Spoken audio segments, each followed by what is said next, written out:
Welcome back to TYT Sports. Francis and Jason kicking things off today. Jumpman. They are up to something, Jason. They are up to something that we are going to try try to figure out who could be the new face of Jordan. So there's a couple of articles that are floating around. We're going to get to some quotes from the ESPN style writers. I don't know why I wasn't hired as a style writer. Why could I not write for style? Do I need to do anything else stylishly? Do I need to wear some Jumpman Jordan or wear Jordans with my suit? I don't think it would go. But either way, one man who has got style, Jason, is Russell Westbrook. And he's been touted potentially to be the new face of the Jordan brand logo. So I want to get to a couple of quotes before I get to your thoughts. Nike's announcement of 2016 annual sale numbers for Jordan brand, which they separated from Nike's basketball segment for the first time, showed that revenue for Jordan brand is up 18% to $2.8 billion. Jesus. Total Jordan brand sales in 2016 doubled Nike's overall basketball segments, which led to revenues of $1.4 billion. So they're making some cha-ching as it continued. So this is from Larry Miller, the president of the Jordan brand. On this, the majority of the kids who are buying this stuff now have never seen him play. They weren't even born when he was playing, but this evolved beyond basketball and Michael Jordan to the values that the brand represents. So this is actually the interesting point that I wanted to throw to you, Jay, is that he's right. Michael Jordan is more like the myth now for all these the new generation that's coming up. They know of Michael Jordan, which kind of talks volumes about how big of a star this man was and what he means to basketball. But do they need to add a face that can resonate with the youthful audience that wants to watch basketball and wear the Jordan shoes in order to continue with this growth? They just need to add a style of play, right? So Jordan was somebody who captured every single person's attention when they were playing. And the championships, of course, helped. But even before the championships, like in the late 80s and the very early 90s, Jordan was still on every single person's radar, not just players' radar. When you look at the guys who are the Jordan brand stars now, of course, most of them are fascinating, extremely talented, perennial all-star guys, but none of them are Russell Westbrook. Yeah. Westbrook has like what we can call like pretty much the complete package when it comes to influence outside the NBA. So like one of the graphics we have is like the Jordan brand stars, which include, and again, Blake Griffin, Chris Paul, LaMarcus Aldridge, Kawhi Leonard, Jimmy Butler, and Carmelo Anthony. I mean, those are not lighthearted names. Yeah. And I would have thought that maybe 5 years ago, Carmelo Anthony was the guy. He just goes to New York. Obviously, it has a big effect and impact.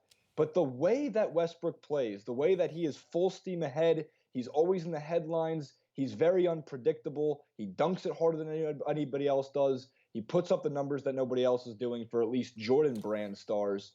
I look at that and go, okay, you seem like the perfect face for the future. And, I mean, look at this guy. He's on the cover of GQ for style purposes, the same as what Cam Newton graced not too long before that. So to me, it makes sense.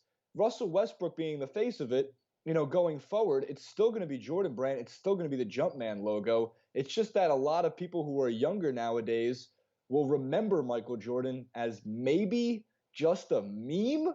Yeah. I can't believe I'm saying this. Such a travesty. It's an unfortunate reality. But it's a good point. And it's also, as you mentioned, this guy can carry the image off the court as well. He is a style icon, likes to try new things. He'll probably look to design his own stylish shoe that can be worn, of course, on the court. We know there's a huge audience out there that just likes to wear the shoes, not to actually play basketball anymore, but just to wear them around. There's a couple of people in the studio that can waltz in with Jordans recently. They're not my cup of tea. But again, I'm not from the United States. So here's my question for you, because like the newest Russell Westbrook shoes that were just released, the 0.2, these aren't basketball shoes. No. Those are lifestyle shoes. What does that fall under? Lifestyle? Yeah, they're trendy. I like them. I mean, when you look through the image, I like the white sole on the bottom.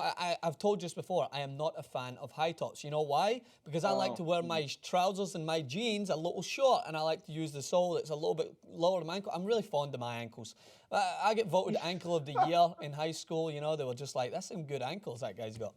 No, but in all seriousness, they're not my cup of tea, but he would be a fantastic icon. This is a question I want to throw back to you, though, Jason. Does he need to be an NBA champion in order to carry that image?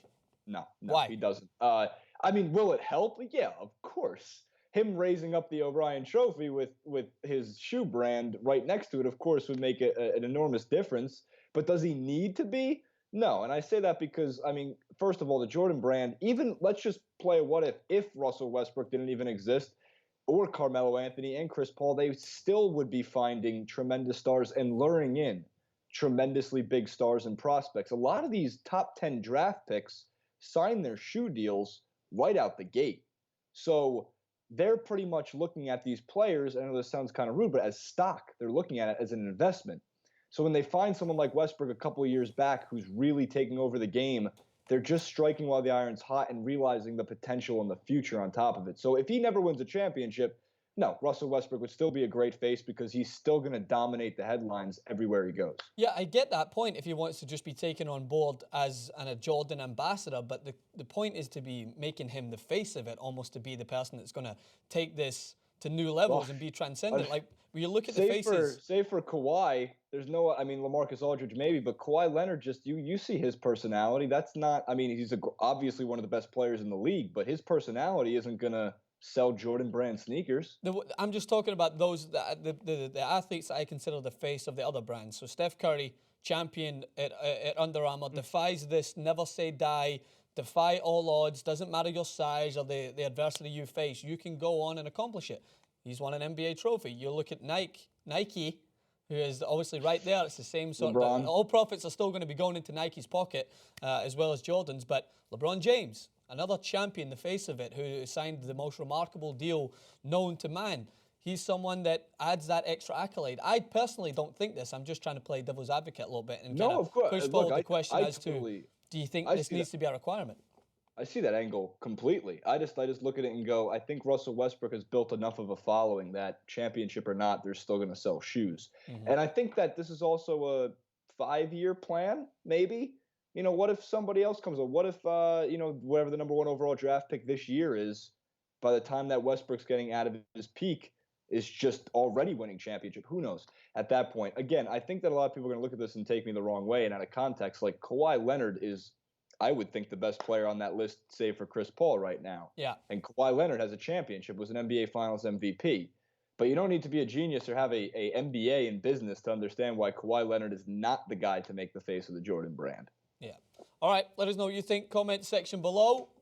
Should Russell Westbrook be the face of the Jordan brand going forward? Jason Rubin out in New York, enjoying a pre and soon-to-be post-Thanksgiving break. I'm sure when you're out there stuffing your face with turkey and all that other stuff out in New York. And I will be adopting the holiday right here in Los Angeles. It's my favorite.